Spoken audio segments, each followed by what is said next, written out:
Assalamualaikum warahmatullahi wabarakatuh. Balik lagi di channel Abai Seventeen.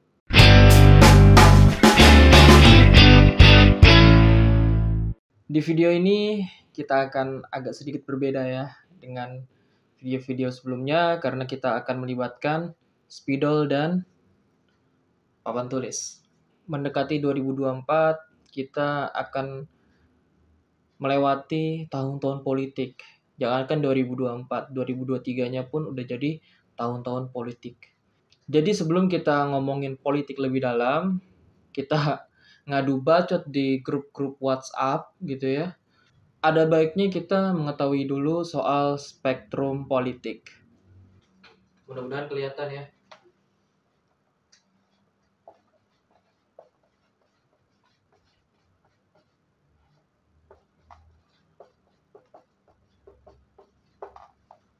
Spektrum. Teman-teman tahu spektrum ya?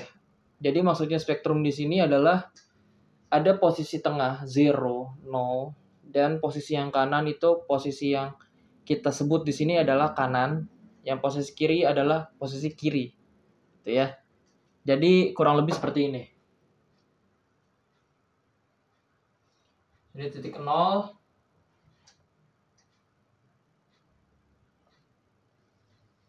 Nah, kalau di matematika, di sini kan semakin ke kanan semakin positif. Semakin ke kiri semakin negatif. Di sini titik tengah-tengah, titik 0. Di sini juga berlaku tentang politik. Jadi spektrum juga digunakan dalam politik. Jadi ini kan cuma ada tiga garis ya, tengah, kanan, sama kiri. Sebenarnya di politik itu nggak cuma 3, kiri, tengah, kanan, nggak. Tapi ada di sini 1, di sini 1, di sini 1, di sini 1. Ini garis dari spektrum politik. Sebelum kita melanjutkan lebih jauh, gue beritahu dulu bahwa spektrum politik di dunia politik itu tidak baku ya sebenarnya. Maksudnya nggak harus kiri-kiri gitu. Nggak harus kanan-kanan, nggak. Maksud kiri dan kanan itu sebenarnya adalah yang mempermudah kita sebagai warga politik untuk mengetahui politik itu sendiri. Jadi kalau misalkan lu menemukan politik yang kiri, oh berarti dia pemikirannya kiri semua. Kalau misalkan lu memperhatikan atau melihat orang yang politik kanan, oh berarti dia kanan semua. Enggak juga. Jadi sekali lagi ini nggak baku ya, tapi ini bisa mempermudah kita dalam belajar politik. Di sini kita sudah bisa melihat ada spektrum ya. Ada 1, 2, 3, 4, 5, 6, 7 ya. 3 di kanan, 3 di kiri gitu ya. Di tengah-tengah 0. Ini kita hapus dulu 0 ya. Oke. Di sini kita ganti 0 dengan tengah.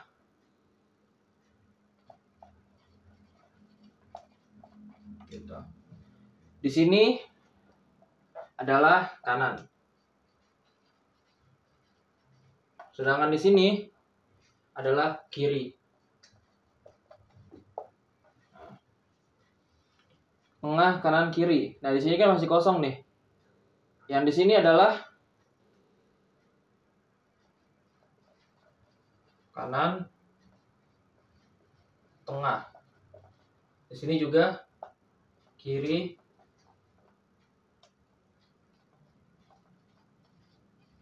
tengah. Ya. Di sini apa nih? Yang paling kanan dan yang paling kiri? Yaitu kanan jauh, kiri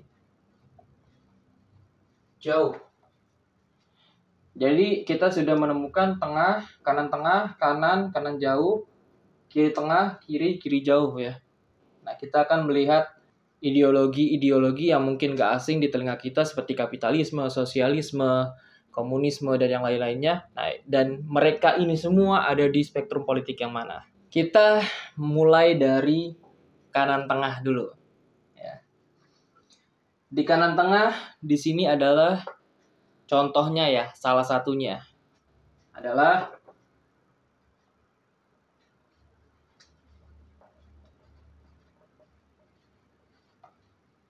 kapitalisme. Nah, ini kapitalisme ya. Mudah-mudahan kelihatan. Kapitalisme ini adalah ideologi kurang lebih di kanan tengah. Kenapa kurang lebih? Karena semakin ekstrim kapitalisme biasanya dia bisa ke kanan jauh. Jadi seperti kembali di awal bahwa ini nggak baku ya. Kapitalisme di kanan tengah terus nggak. Tapi bisa di kanan atau kanan jauh gitu ya. Dan di sini akan gue sebutkan contoh-contohnya saja ya. Nah, kanan. Kalau kapitalisme di kanan tengah, kanan ini apa nih? Di kanan ada konservatisme.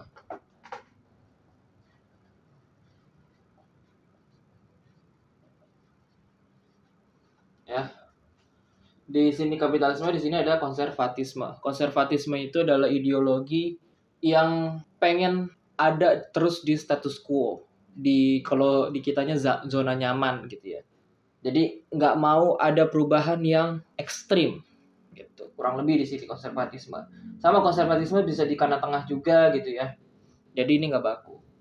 Kapitalisme tadi apa? Kapitalisme adalah ideologi tentang kapitalisasi pasar bebas gitu. Kanan jauh kita bisa kenal salah satunya dengan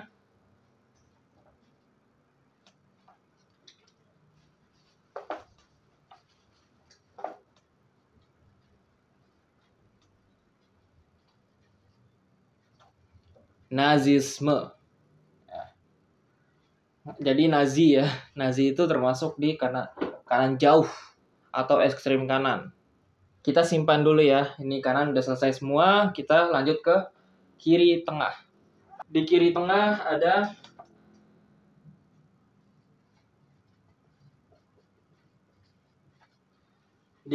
ada sosialisme. Jadi sosialisme ini kurang lebih ada di kiri tengah. Sosialisme adalah suatu ideologi yang mengutamakan kehidupan sosial, kehidupan kebersamaan gitu ya. Di kiri salah satunya ada Marxisme.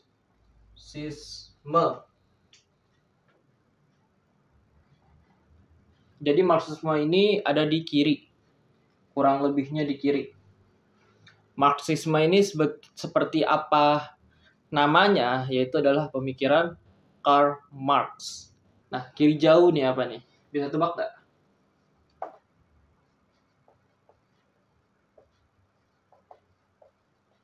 Ya, kiri jauh salah satunya adalah komunisme. Jadi buat teman-teman yang udah belajar politik sebelumnya, pasti udah nggak asing ya dengan ideologi-ideologi dan pemikiran-pemikiran ini.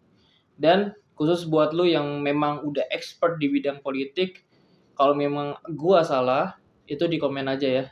Kita udah dapat kanan dan kita sudah dapat kiri. Di tengah-tengahnya apa nih? Di tengah-tengah spektrum politik itu sebenarnya hampir tidak ada. Hampir tidak ada ideologi yang benar-benar di tengah. Hampir tidak ada parpol yang benar-benar di tengah. Jadi kita kembalikan lagi nolnya ya. Kenapa hampir nggak ada? Karena memang sekali lagi penganut kapitalisme yang di kanan tengah itu nggak semuanya mereka berpikir tentang kapitalis. Ayo profit nggak. Tapi kadang-kadang dia juga berpikir tentang sosial. Nah sosial di mana? Di kiri tengah. Jadi pemikiran atau ide-ide seseorang itu atau penganut, misalkan ada orang yang mengatakan dia adalah penganut kapitalisme. Belum tentu dia kapitalisme banget gitu. Semuanya 100% kapitalisme. Enggak. Ada juga mungkin dia menganut pemikiran-pemikiran sosialisme baik sadar ataupun nggak sadar. Nah, karena ininya bisa bercampur gitu ya dalam diri seseorang, dalam diri parpol, dalam diri negara gitu. Makanya itu di tengah-tengah itu bisa kita sebut hampir tidak ada. Nah, orang-orang yang menyangkal adanya spektrum politik, nih orang-orang yang menyangkal ini semua bisa disebut dengan politik sinkretis. Jadi orang-orang yang kurang setuju dengan spektrum politik ini bahwa nggak ada tuh yang namanya kanan jauh, kiri tengah gitu, nggak ada. itu adalah orang yang berpikiran dengan politik sinkretis, yaitu mereka yang menggabungkan semua ideologi atau pemikiran-pemikirannya gitu ya. Misalkan ekonomi kapitalisme, tapi secara politik itu komunisme. Nah, itu hampir mirip di Cina sekarang gitu ya. Cina sekarang itu kan dia politiknya komunisme, tapi sistem ekonominya kapitalisme. Hampir mendekati kapitalisme. Tapi kalau di Cina itu tetap mereka menganggap diri mereka sendiri itu ada di spektrum kiri.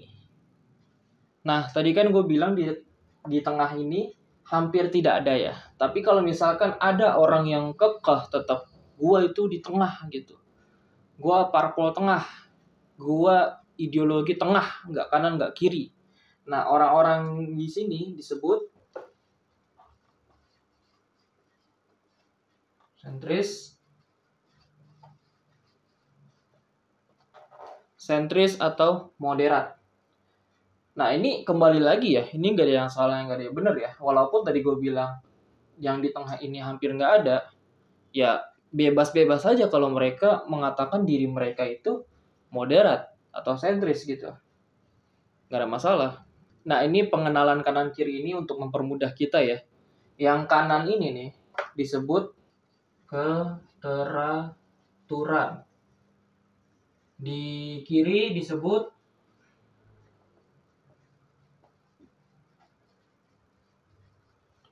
pergerakan. Di kanan keteraturan, di kiri pergerakan. Nah, kita studi case ya.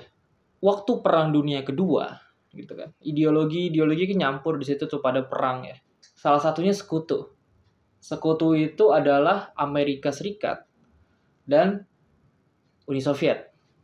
Menarik ya. Amerika Serikat itu kan kapitalisme banget ya kan. Kapitalisme. Tapi sekutunya siapa? Uni Soviet. Uni Soviet apa? Komunisme. Jadi waktu Perang Dunia Kedua, mereka ini bersatu nih. Kapitalisme sama komunisme. Jadi teman. Untuk melawan siapa? Untuk melawan nazisme. Untuk melawan Hitler. Nazi. Yang ada sebenarnya di spektrum kanan sama kapitalisme. Tapi ekstrim ya nazisme itu. Apalagi yang di kanan-kanan ekstrim. Salah satunya adalah yaitu organisasi-organisasi teroris yang menyatakan dirinya beragama. Yang mengatasnamakan agama. Nah, itu ada di kanan jauh gitu ya. Nah, teman-teman bisa cari sendiri nih contoh-contoh lain selain yang ada di sini ya. Jadi yang kanan ini lebih mengutamakan keteraturan, ya kan? Keteraturan pada negaranya. Di kiri ini adanya keinginan untuk progresif, terus bertumbuh gitu ya. Baik kanan maupun kiri itu ada plus minusnya ya. Ada positif negatifnya. Bukan berarti yang kanan itu baik, bukan berarti kiri itu buruk. Atau sebaliknya. Jadi kesimpulan di sini, pengamat politik biasanya mengelompokkan anarkisme, komunisme, sosialisme demokrat, libertarianisme kiri, progresivisme, liberalisme sosial, persamaan ras, dan serikat buruh ke kelompok sayap kiri. Konservatisme, libertarianisme kanan, neokonservatisme, imperialisme, monarkisme, fasisme, reaksionerisme, tradisionalisme itu di kelompok sayap kanan. Oke, itu aja mungkin video yang bisa gue sharing di sini. Jangan lupa like, comment, and subscribe. Dan jangan lupa kalau misalkan ada kesalahan-kesalahan, di komen aja, dikritik. Terima kasih, thank you for watching and have a nice day. Wassalamualaikum warahmatullahi wabarakatuh.